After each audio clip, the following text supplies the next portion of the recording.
Let's jump into this story today as Rachel Maddow goes on an unhinged rant. I'm not shocked. Here's what Christina Lila reported.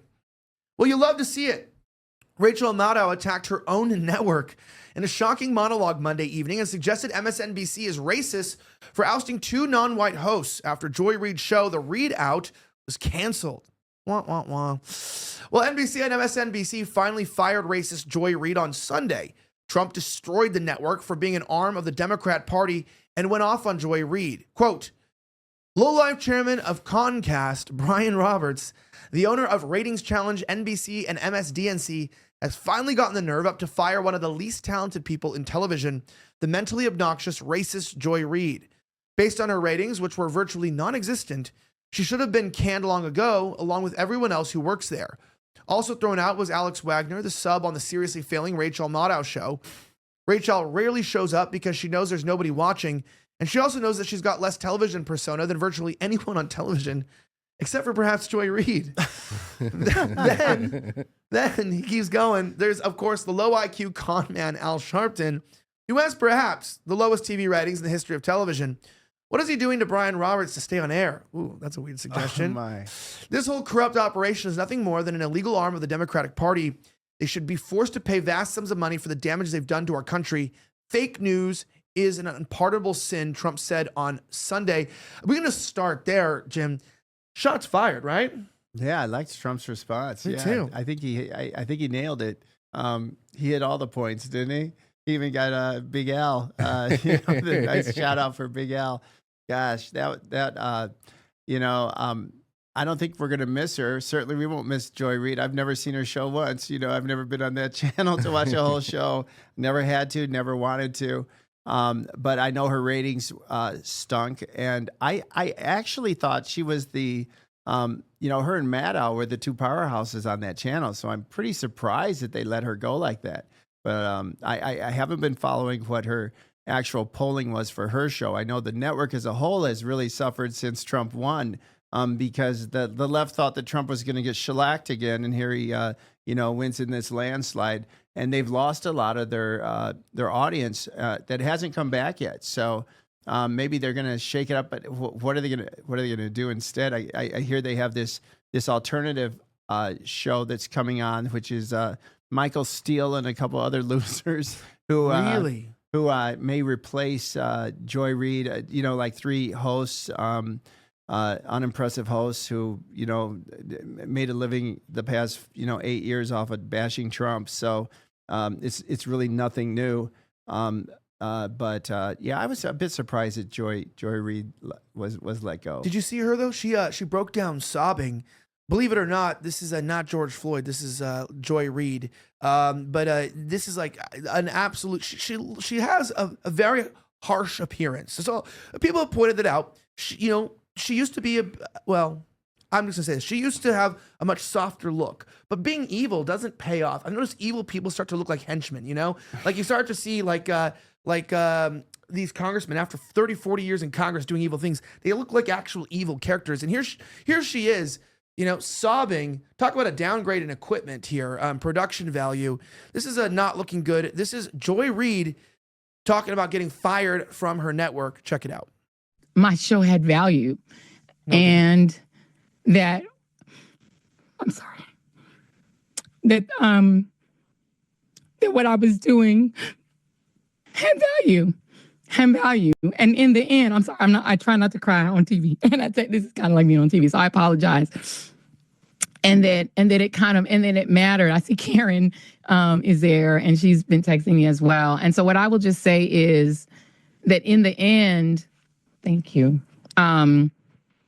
Where I land is that the moment of guilt that I felt, that I went hard on so many issues, whether it was the Black Lives Matter issues of a young baby or a mom or a dad that was killed, or when we opened up people's eyes to the fact that Asian Americans were being targeted and not just Black folks, or went hard for immigrants who've done nothing but come to this country like my parents did and try to make a life and defended them.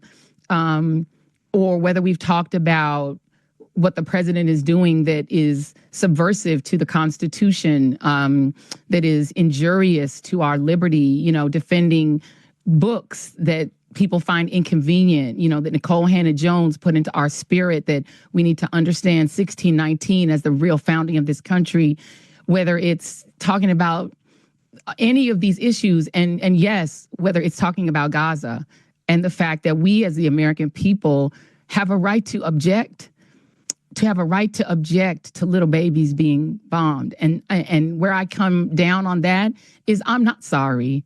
I am. Wow.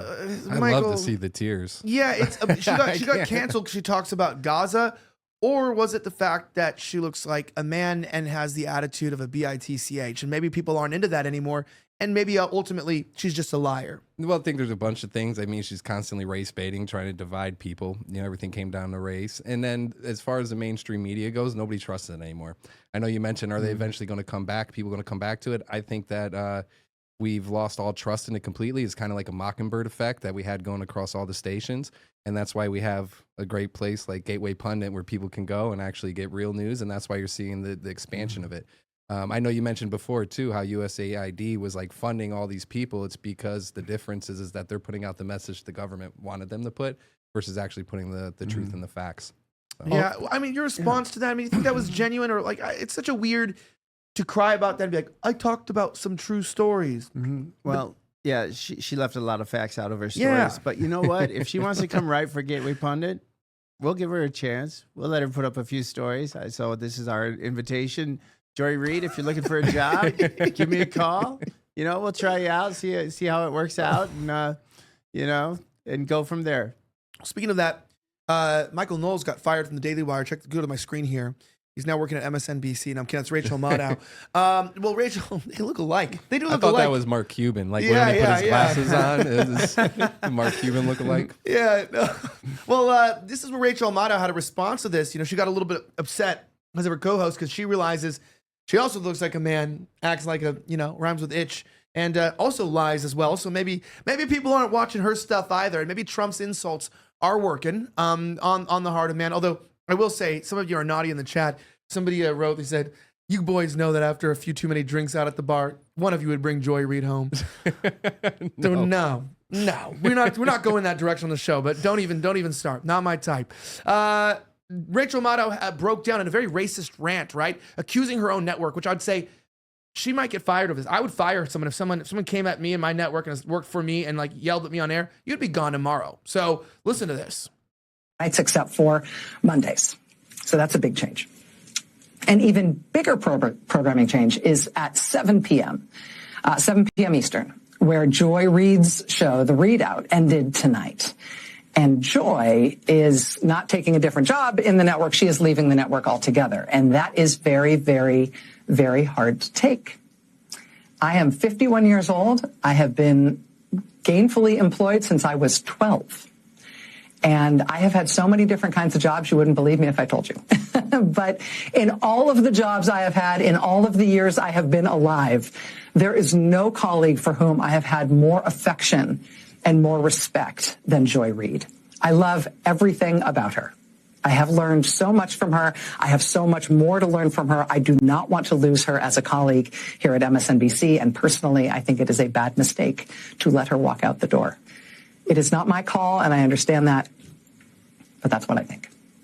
I will tell you, it is also unnerving to see that on a network where we've got two non-white hosts in primetime, both of our non-white hosts in primetime are losing their shows, as is Katie Fang on the weekend.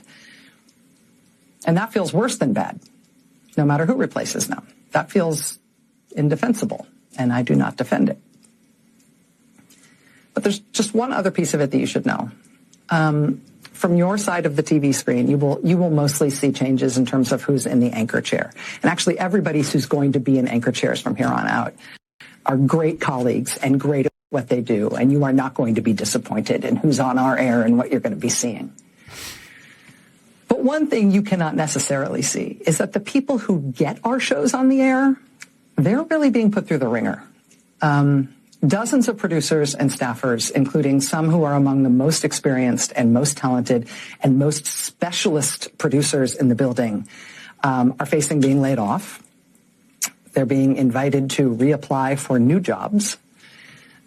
That has never happened at this scale in this way before when it comes to programming changes, presumably because it's not the right way to treat people, and it's inefficient and it's unnecessary, and it kind of drops the bottom out of whether or not people feel like this is a good place to work, and so we don't generally do things that way. Maybe all of our folks, including most of the people who are getting this very show on the air right now, maybe they will all get new jobs here, and I hope they do, but in the meantime, being put in this kind of limbo, the anxiety and the discombobulation is off the charts at a time when this job already is extra stressful and difficult. It is not news for me to tell you that the press and freedom of the press are under attack in a way that is really, it's a big deal for our country. It's very visceral for us here. I know that the business of the press is not an easy thing, and I know that no job is forever. But I think I'm safe in saying for all of us anchors who you know through the TV, please know that what pains us the most is not what happens to us. It is what happens to our coworkers on whom we depend and who you don't necessarily know, but we respect and love them and depend on them. And did I mention we respect them? This is a difficult time in the news business, but it does not need to be this difficult. We welcome new voices to this place and some familiar voices to new hours. Androgynous. It's going to be great, honestly, and we want to grow and succeed and reach more people than ever and be resilient and stay here forever. I also believe, and I bet you believe, that the way to get there is by treating people well. Finding good people, good colleagues, doing good work with them, and then having their back. That we could do a lot better on. A lot better. Inappropriate to be critiquing your network live? Shouldn't that be a backroom meeting, like with your colleagues or with your supervisors? That's prideful narcissism right there. I don't like that. That would really bother me quite a bit. Yeah. If I heard a writer go on and go public about something like that we did at Gateway. Yeah, and Keith Olbermann also put out a similar statement, calling the network racist because they fired Joy Reid. They're just stuck in what they're stuck in, and I don't know if they're ever going to change. I did like that little line she said, how the media is hurting today. It's hurting all over. Is it really? Gary Punis had the best numbers we've ever had. So I don't know if that's really true. They could be hurting, though, because USAID got shut down, and we know that several of these outlets were getting money from USAID. So, yeah, there's a little bit of factual truth behind that. You're absolutely right. For her to do that, I'm surprised that they wouldn't sit her down and have a talk with her afterwards. I mean, that isn't what you want from your talent on the air, right? No, not at all. Anyway, I'm going to introduce you guys 10 things that I don't like about Jim and the Gateway Pundit coming up. No, I'm kidding. It's that doesn't even exist. It's like, no, but I genuinely, I couldn't imagine that. The disrespect. It's like being married or something, right? You don't disrespect your spouse, publicly or whatever. If you have a problem, you take it up privately. You don't fight in front of people, right? You figure it out, behind the scenes. Businesses aren't perfect. People aren't perfect, but you should take care of yourself behind the scenes. And I feel like that just shows you that they don't take accountability. It's not like your ratings are low because you're just not good at what you do or you're misleading the public. Your ratings are low because why? Because your boss is a bad guy and the people can't get what they want to see. And it's like, really? Well, we want to see the truth. As we talk about that, I want to remind you guys of something very important as we transition into the story here, is that arthritis, if I've ever heard of it, cancer, acne, rosacea, multiple sclerosis, these things are absolutely terrible. There are actually 4 different diseases in 4 different areas of medicine. They don't sound connected, but what if they could all be treated with parasite medication that turns out for those diseases to be true, but also treatable? What if I told you that you had a pet or ate sushi? Oops, we ate sushi like a second ago. You more than likely have parasites. It's true. Now, your body can fight some of these, but this is not like some gimmick. Parasites actually do cause a lot of problems in your body. In fact, a lot of people are even using parasites reversely to get rid of autoimmune diseases. My background's in immunology, in genetic engineering and whatnot, and people like are getting hookworms in their feet to try to, reduce skin rashes, different types of irritation and asthma. What does this mean? What it means is that obviously parasites have an effect on your body. They affect the way that you think, that you feel. They can affect your emotions. And unfortunately for us, because of the food that we eat and the diminishing ability of people to just cook our food, a lot of our everyday environmental problems could be causing our gut issues. Now, this is something Big Pharma doesn't want you to know about. There's a reason that they banned ivermectin during COVID. Right now, you need to figure out how to get a actual purge of these parasites at purgestore.com. That's PURGESTORE.com. Use promo code Elijah and get 20% off your entire order. Now, this is a true story. I told you guys that these parasitic gut cleanses are not placebo and they work. And unfortunately, you might find a cure to some of your problems. One of the viewers of this show had a kid that was always diagnosed with IBS and whatnot. By the way, this is not medical information. I'm not making any claims. I'm just saying this is what they emailed us. That IBS, they've tried like all the different, steroids and different injectables. And then he's like, look, I'm just going to try this, see if my kid maybe has parasites. And look, it's intense coming out, right? But this kid got healed legitimately. And it turned out he just had parasitic infection for years. And they thought it was IBS. But why wouldn't doctors check into this? Why? Because they don't make any money off this stuff. They don't have the patents. But you can pick up your parasitic cleanse right now at purgestore.com. Promo code Elijah for 20% off your entire order. Links on the screen and in the description.